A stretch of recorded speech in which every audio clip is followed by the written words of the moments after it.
என் அன்பு மாணவர்களுக்கு வணக்கம். இந்த வீடியோவில் இம்பார்ட்டன்ட் 10 மார்க்ஸ் ப்ராப்ளம் வந்து பார்க்க போகிறோம். கொஸ்டின் பாருங்கள், சால்வ்னு கொடுத்துருக்காங்க. இந்த மாதிரி சால்வ்னு கொடுத்துட்டு இந்த ரைட் சைடு பார்த்தீங்கன்னா ஒரு ஃபங்க்ஷன் வந்திருந்ததுன்னா நம்ம வந்து 4 ஸ்டெப்புமே ஒர்க் அவுட் பண்ணணும்.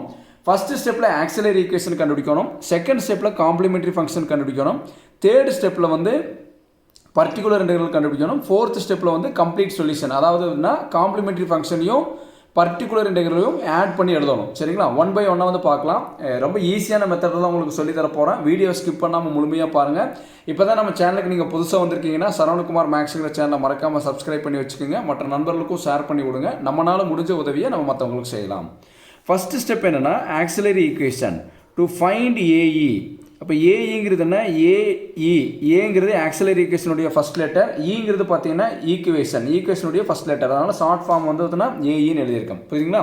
இப்போ ஆக்சிலரி ஈக்குவேஷன் எப்படி கண்டுபிடிக்கணும்னா டி இருக்கக்கூடிய இடத்துல வந்து நம்ம எம்னு சொல்லி கொடுக்கணும். சரிங்களா? கொஸ்டினில் பாருங்கள், கொஸ்டினில் லெஃப்ட் ஹேண்ட் சைட் பாருங்கள், இங்கே டி ஸ்கொயர் இருக்குங்களா? அப்போ எம் கொடுத்தா நம்மளுக்கு என்ன ஆயிரும்? எம் ஸ்கொயர் ஆயிரும். இங்கே டி இருக்குது பார்த்தீங்களா? இந்த டி இருக்கிற இடத்துல எல்லாமே நம்ம எம் கொடுக்கணும். அப்போ டி ஸ்கொயருக்கு பதிலாக என்ன கொடுக்கலாம்? எம் ஸ்கொயர் மைனஸ் 13 இன்ட்டு டிக்கு பதிலாக எம் ப்ளஸ் 12 ஈக்குவல் டு இந்த ரைட் ஹேண்ட் சைடு என்ன ஃபங்க்ஷன் வந்திருந்தாலுமே நம்ம ஈக்குவல் டு 0 தான் கொடுக்கணும். இதை தூக்கி எழுதிடக்கூடாது.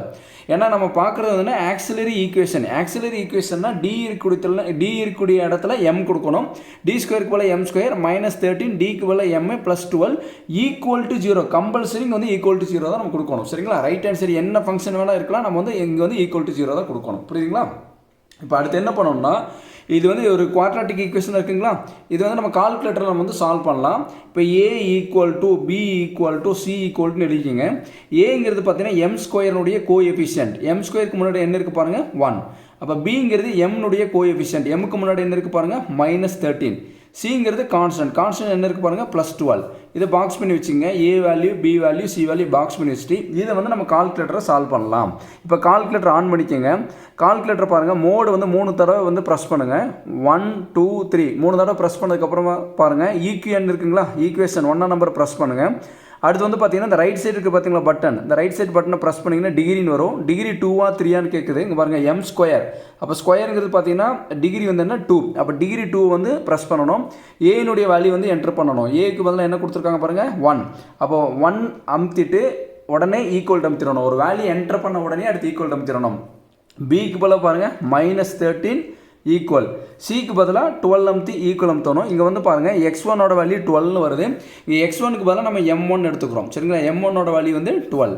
அடுத்து ஈக்குவல் அமுத்தினோம்னா x2 வந்து 1ன்னு வருது. x2 வந்து m2ன்னு எடுத்துக்கிறோம். m2ஓட வேல்யூ வந்து பார்த்தீங்கன்னா 1. x1ன்னு காமிக்கும் கால்குலேட்டரில் அதை நம்ம m1 எழுதிக்கணும். x2 வந்து பார்த்தீங்கன்னா m2ன்னு எழுதிக்கிறோம். இப்போ இது வந்து கால்குலேட்டர் ரீசெட் பண்ணுறதுக்கு நம்ம என்ன பண்ணோம்னா ஷிஃப்ட் அமுத்தி மோட் அமுத்தி 3 அமுத்திட்டு ஈக்குவல்ட்டு 2 தடவை அமுத்தணும். ஈக்குவல்ட்டு 2 தடவை அமுத்தினோம்னா நம்ம கால்குலேட்டர் வந்து பழையபடிக்கு ரீசெட் ஆகிடும். சரிங்களா? இப்போது இந்த 12 1ங்கிறது பாருங்கள், இது என்ன ரூட்னு ஃபஸ்ட் எழுதணும். Therefore the roots are real. இந்த 12ம் 1ங்கிறது ரியல் ரூட். பட் ஆனால் வந்து என்னென்னா பாருங்கள் அன்ஈக்குவல். இந்த roots are real and unequal. புரியுதுங்களா? ஏன்னா 12 வேறு 1 வேறு. இந்த ரூட் வந்து பார்த்தீங்கன்னா ஈக்குவல் கிடையாது. எப்போ சார் ஈக்குவல்னா இங்கே 12 வந்து இங்கே 12 வந்து அந்த ரூட் வந்து ஈக்குவல் ரூட்னு சொல்லலாம். இங்கே 12 வேறு 1 வேறு. அந்த 12 1ங்கிறது ரியல் ரூட், ஆனால் வந்து அன்ஈக்குவல். இந்த மாதிரி இருந்ததுன்னா நம்ம காம்ப்ளிமெண்ட்ரி ஃபங்க்ஷன் எப்படி கண்டுபிடிக்கலாம்?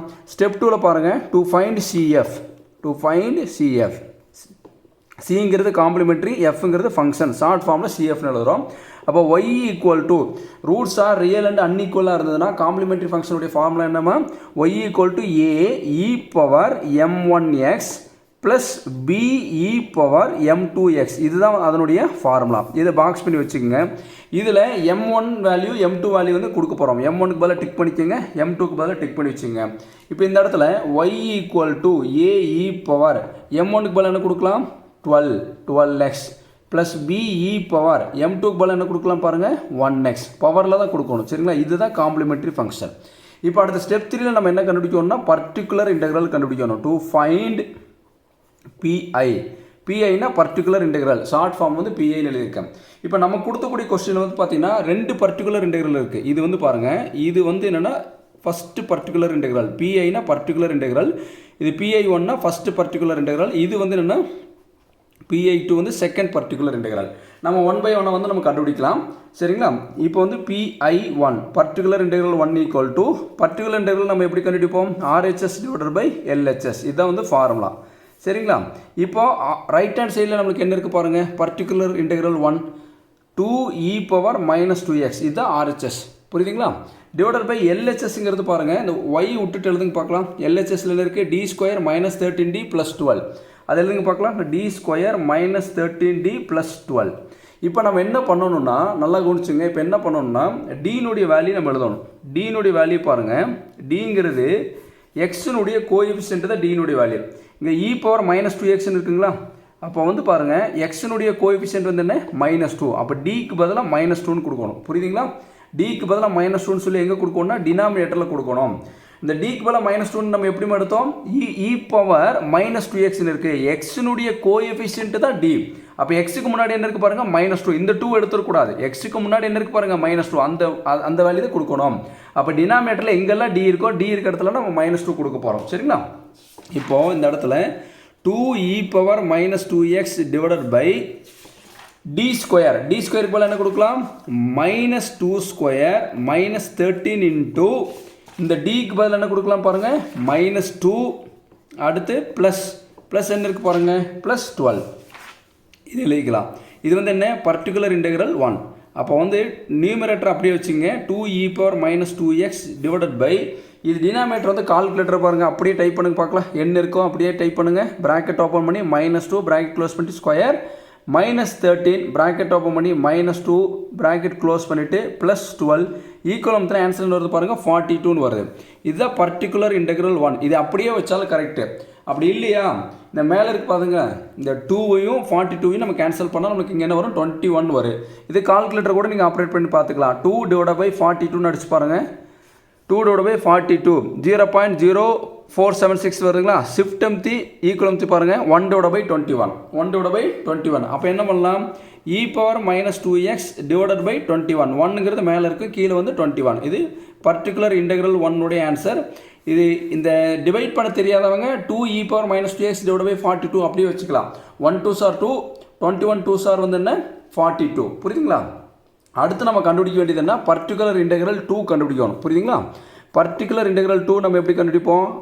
RHS divide by LHS. இப்போ இந்த இடத்துல RHS நம்ம என்ன எடுத்துக்கோன்னா நல்லா கவனிங்க. பர்டிகுலர் இன்டெக்ரல் 2ல் RHS வந்து ரைட் ஹேண்ட் சைடு என்ன இருக்குது பாருங்கள்? 5. அப்போ ரைட் ஹேண்ட் சைடு 5 எழுதிக்கணும். லெஃப்ட் ஹேண்ட் சைடு பாருங்கள். LHS d square -13d + 12. அப்போ d square -13d + 12. d square -13d + 12. இப்போ நம்ம டிக்கு பதிலாக வந்து வேல்யூ வந்து ஃபஸ்ட் எழுதணும். இங்கே நம்ம என்ன சொல்லி கொடுத்துருந்தோம்? டிங்கிறது என்ன? எக்ஸினுடைய கோஎஃபிஷியன்ட் சொன்னோம். இ பவரில் என்ன வருதோ அது இ பவர் எக்ஸ் இருக்குது பார்த்தீங்களா? எக்ஸினுடைய கோஎஃபிஷியன்ட் தான் வந்து நம்ம டின்னு சொன்னோம். ஆனால் இங்கே இ பவரே காணோம். சரிங்களா? அப்போ இங்கே வந்து என்ன அந்த மாதிரி இல்லைன்னா டிக்கு பதிலாக வந்து 0 கொடுத்துக்கணும். புரியுதுங்களா? அதாவது எக்ஸினுடைய கோஎஃபிஷியன்ட் தான் பார்த்தீங்கன்னா டி. இங்கே எக்ஸே இல்லை, அதாவது இ பவர் எக்ஸே இல்லை. அப்போ வந்து டினுடைய வேல்யூ வந்து என்ன? 0. இன்னும் நாலேஜ் ஓரியன்டாக புரிஞ்சுக்கணுன்னா இங்கே பாருங்கள். E power 0x எழுதிக்கலாங்களா? E power 0xனா எக்ஸினுடைய coefficient என்ன? 0. ஏன்னா 0 × x வந்து என்ன? E power 0. 0வால் எக்ஸை மல்டிப்ளை பண்ணால் 0 தான் வரும். எனிதிங் பவர் 0 வந்து என்ன? 1. புரியுதுங்களா? அப்போ வந்து இங்கே 5 × 1 கொடுத்தா 5 தான் வரும். இங்கே வேணால் நீங்கள் இ பவர் 0xன்னு கொடுத்துக்கலாம்.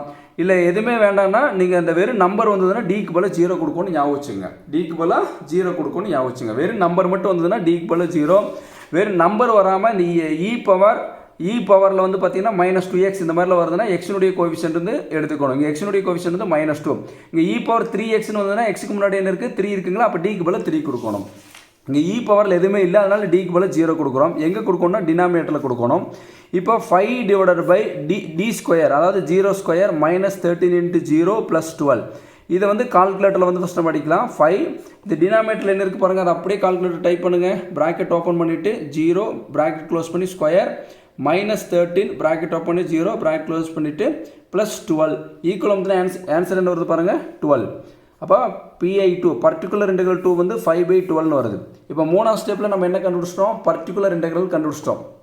இப்போ 4ஆவது ஸ்டெப்பில் வந்து கம்ப்ளீட் சொல்யூஷன் எழுதினாலும் கரெக்டு தான், இல்லைனா த சொல்யூஷன் எஸ் அப்படின்னு கூட எழுதிக்கலாம். என்னென்னா y = காம்ப்ளிமெண்ட்ரி ஃபங்க்ஷனையும் பர்டிகுலர் இன்டெக்ரலையும் ஆட் பண்ணி எழுதணும். ஆனால் நம்மளுக்கு இங்கே எவ்வளோ பர்டிகுலர் இன்டெக்ரல் இருக்குது, 2 பர்டிகுலர் இன்டெக்ரல் இருக்குது. அப்போ PI1 ப்ளஸ் PI2ன்னு எழுதிக்கணும். புரியுதுங்களா? y = CF plus PI1 plus PI2. அப்போ செகண்ட் ஸ்டெப்பில் என்ன ஆன்சர் வந்தது பாருங்கள், y = AE⁻12x ப்ளஸ் BE⁻1x. அதை அப்படியே தூக்கி எடுத்து எழுதுங்க பார்க்கலாம். AE⁻12x plus BE⁻1x. அதாவது ஸ்டெப் 4ங்கிறது ஒன்றுமே கிடையாது. ஸ்டெப் 2வையும் ஸ்டெப் 3யும் வந்து பார்த்தீங்கன்னா ஆட் பண்ணி எழுதுறது தான் பார்த்தீங்கன்னா ஸ்டெப் 4 எழுதியாச்சு. இப்போ வந்து ப்ளஸ் CF எழுதியாச்சு. PI1 வந்து பாருங்கள், PI1ஓட ஆன்சர் என்ன, e⁻−2x/21 ப்ளஸ் PI2ஓட ஆன்சர் என்னன்னு பாருங்கள், 5/12.